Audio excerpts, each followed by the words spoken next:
Hello दोस्तों, तो आज हम बताने वाले हैं भारत के प्रमुख बंदरगाह। मतलब भारत में बंदरगाह प्रमुख कितने हैं जो जो परीक्षा की दृष्टि से परीक्षा में उपयोगी हैं और हर बार परीक्षा में पूछे जाते हैं। तो ऐसे हम आज बंदरगाह पढ़ने वाले हैं। वैसे तो बंदरगाह भारत में मुख्य बंदरगाह कितने हैं, तो भारत में मुख्य बंदरगाह कितने हैं? भारत में मुख्य बंदरगाह है 13 भारत में प्रमुख बंदरगाह हैं जो हमेशा के लिए पूछे जाते हैं। वैसे तो भारत में 13 के बाद अभी और अन्य बंदरगाह हैं, अभी 200 और बंदरगाह हैं, लेकिन वो ज्यादातर पूछे नहीं जाते, वो कभी नहीं आते। मुख्य आते हैं केवल 13। तो हमें इन 13 को पढ़ना है और इन्हें याद कैसे करना है वो हम सब बताएंगे। तो बने रहे वीडियो में एंड तक और देखें हम अभी बता रहे हैं प्रमुख बंदरगाह। हमारा सबसे पहले बंदरगाह जो आने वाला है वो है कांडला बंदरगाह। तो कांडला बंदरगाह कहाँ है? भारत के पश्चिम में गुजरात पर कांडला बंदरगाह स्थित है। देखेंगे यहाँ कांडला बंदरगाह।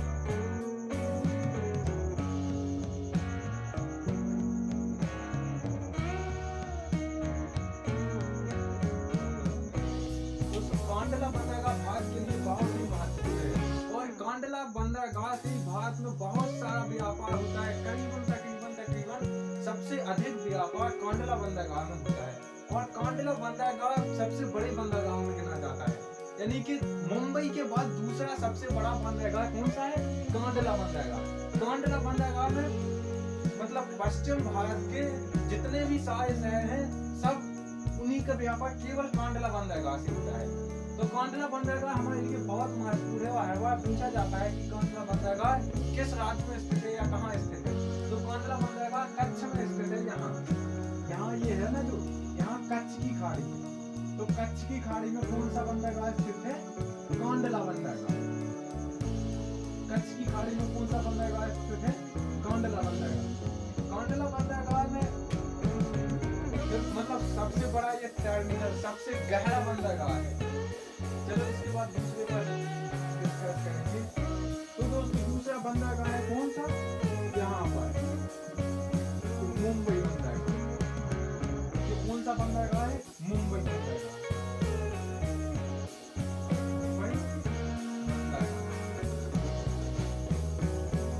दोस्तों मुंबई बंदरगाह जो है ये भारत का सबसे बड़ा बंदरगाह है। मुंबई बंदरगाह भारत का सबसे बड़ा बंदरगाह है और इससे भारत का जितना भी सारा ये जो आवागमन होता है ना जहाजों द्वारा, वो सारा मुंबई बंदरगाह से होता है। यह भारत का सबसे बड़ा बंदरगाह एवं इसकी एक विशेषता है, ये जो टर्मिनल कहते हैं ना, टर्मिनल जहाजों पे अलग सा सामान होता है जो उनका टर्मिनल का सबसे बड़ा बंदरगाह कौन सा? मुंबई बंदरगाह। इसके बाद मुंबई बंदरगाह पे ना बहुत भीड़ होती है, बहुत ज्यादा जहाज आते हैं, तो यहाँ पर बहुत भीड़ होती है। इसलिए उस भीड़ को कम करने के लिए मुंबई में एक दूसरा बंदरगाह बना। उसका क्या नाम है? उसका नाम है नमासिवा बंदरगाह। मुंबई के पास में मुंबई पर भीड़ कम करने के लिए कौन सा बंदरगाह बना है? नवासिवा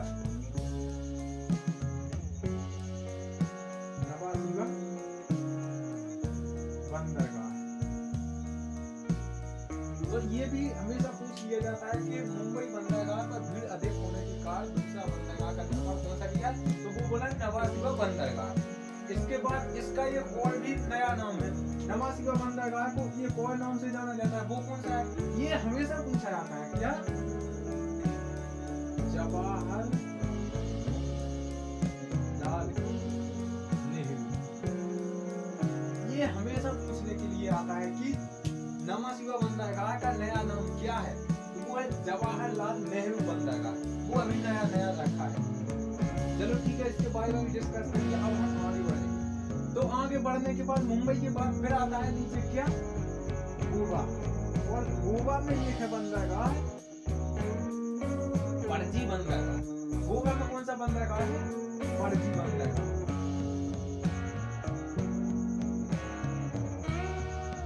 तो दोस्तों पणजी बंदरगाह गोवा की दृष्टि से मतलब गोवा की दृष्टि से बहुत महत्वपूर्ण बंदरगाह है।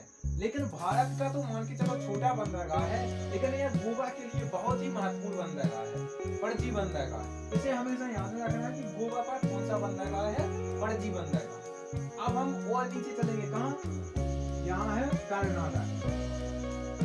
तो कर्नाटक में कौन सा बंदरगाह है? कर्नाटक में बंदरगाह है मंगलोर बंदरगाह, जिसे अब हम न्यू मंगलोर बंदरगाह के नाम से जाना जाते हैं। तो यहाँ है मंगलोर बंदरगाह। कर्नाटक में कौन सा बंदरगाह है?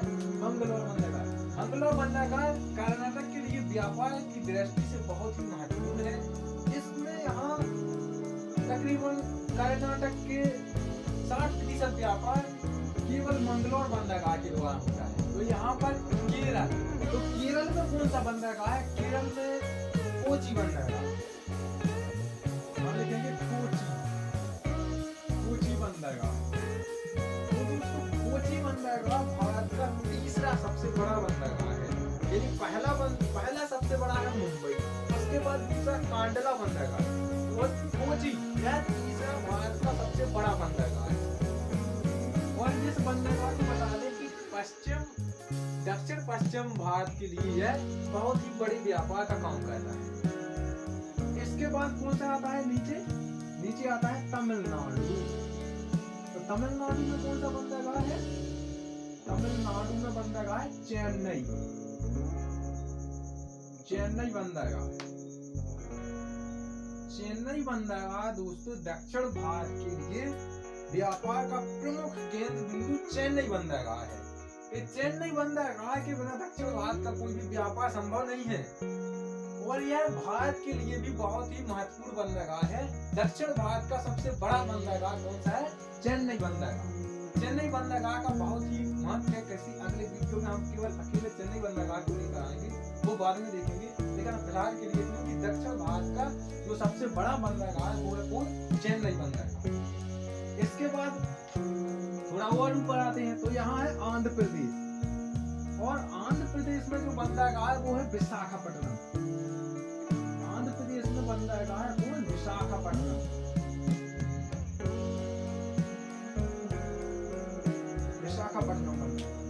तो दोस्तों विशाखापट्टनम बंदरगाह जो है वो पूर्वी भारत का सबसे बड़ा बंदरगाह है। और यह बंदरगाह सबसे गहरे, मतलब गहरे की बात कही जाए तो विशाखापट्टनम बंदरगाह भारत का सबसे गहरा बंदरगाह है। और ये पूर्वी भारत का सबसे बड़ा बंदरगाह और सबसे गहरा बंदरगाह, मतलब गहरा तो यह सबसे गहरा बंदरगाह। इसकी टाइप ये है कि हमेशा यही पूछा है कि भारत का सबसे गहरा बंदरगाह कौन सा है?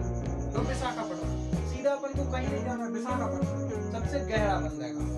अब इसके और ऊपर आते हैं तो यहाँ पर है उड़ीसा। तो दोस्तों उड़ीसा में जो बंदरगाह है वो है कौन सा? पारादीप बंदरगाह। पारादीप बंदरगाह है। तो दोस्तों पारादीप बंदरगाह उड़ीसा के लिए सबसे महत्वपूर्ण बंदरगाह है एवं पश्चिम भारत के लिए यह बहुत ही महत्वपूर्ण बंदरगाह है। और इसकी एक विशेषता है कि यह पश्चिम बंगाल मतलब बंगाल की खाड़ी का सबसे गहरा बंदरगाह है। कौन सा? पारादीप बंदरगाह। चलो इसके बाद हम आते हैं पश्चिम बंगाल। तो पश्चिम बंगाल में दोस्तों कोलकाता बंदरगाह है। कोलकाता बंदरगाह यह कोलकाता बंदरगाह इसके लिए प्रश्न बनता है कि भारत का जो सबसे पुराना बंदरगाह है, जो प्राचीन भारत में सबसे ज्यादा व्यापार कहाँ से होता है, कौन से बंदरगाह है? तो वो हमें आता है कोलकाता बंदरगाह। इसके बाद मुंबई बंदरगाह, मतलब प्राचीन बंदरगाह कोलकाता बंदरगाह। तो कोलकाता क्या है? प्राचीन बंदरगाह। प्राचीन बंदरगाह होता है कोलकाता बंदरगाह। और यह बहुत ही बड़ा बंदरगाह है। तो प्राचीन मतलब प्राचीन भारत का जितना भी व्यापार होता था तो प्राचीन पहले जो बंदरगाह ज्यादा रहते नहीं थे, इसीलिए कोलकाता, मुंबई और कांडला या चेन नहीं बन जाएगा। इन चारों के माध्यम से भारत का 80% व्यापार होता था प्राचीन में। अब तो बहुत सारे बंदरगाह बन गए, इसलिए थोड़ा कम होने लगा, लेकिन जैसे ही ज्यादा बनते जा रहे हैं तो जहाजों की भी कमी नहीं है। इसीलिए कोलकाता बंदरगाह पर भी बहुत जोरों से भीड़ होने लगी और वहाँ जाम होने लगा एक तरफ से जहाजों का। इसको कम करने के लिए, मतलब इस जाम को कम करने के लिए, भीड़ ज्यादा बढ़ रही है, इसको कम करने के लिए एक और बंदरगाह बनाया गया उसी के जस्ट बगल में, कोलकाता बंदरगाह के बिल्कुल बगल में। और वो कौन सा बंदरगाह बना? हल्दिया बंदरगाह। हल्दिया बंदरगाह। तो अगर पूछ लिया जाए कि कोलकाता बंदरगाह पर भीड़ कम करने के लिए कौन सा बंदरगाह बनाया गया है, तो अपन को बता देना कि हल्दिया बंदरगाह। मतलब कोलकाता बंदरगाह पर भीड़ अधिक होने के कारण उसी के थोड़ा दूर एक और नया बंदरगाह बना दिया गया, हल्दिया बंदरगाह। एक और यहाँ पर जो गोवा है ना, गोवा वो पणजी बंदरगाह है, उस पर भी भीड़ ज्यादा होने लगी, तो उसके लिए भी एक और बंदरगाह बना दिया। उसका नाम क्या था? मरमुगांव बंदरगाह। यहाँ मरमुगांव बंदरगाह। मरमुगांव बंदरगाह यह गोवा की दृष्टि से बहुत ही महत्वपूर्ण बंदरगाह है और गोवा का पणजी से ज्यादा व्यापार तो मरमुगांव बंदरगाह से होता है। इसकी भीड़ कम करने के लिए मरमुगांव बंदरगाह बनाया गया और मरमुगांव बंदरगाह में पणजी बंदरगाह से अधिक व्यापार होने लगा। क्यों? यह व्यापार होने के लिए महत्वपूर्ण है, उपयोगी है, वहाँ की जगह है, वहाँ की स्थान प्रशंसनीय है, इसलिए इस पर और ज्यादा व्यापार होने लगा और मरमुगांव का अधिक। और चेन्नई बंदरगाह के पास एक और बंदरगाह है जिसका नाम है तूतीकोरन बंदरगाह। तूतीकोरन बंदरगाह दक्षिण भारत का सबसे बड़ा एवं महत्वपूर्ण बंदरगाह है, तूतीकोरन बंदरगाह।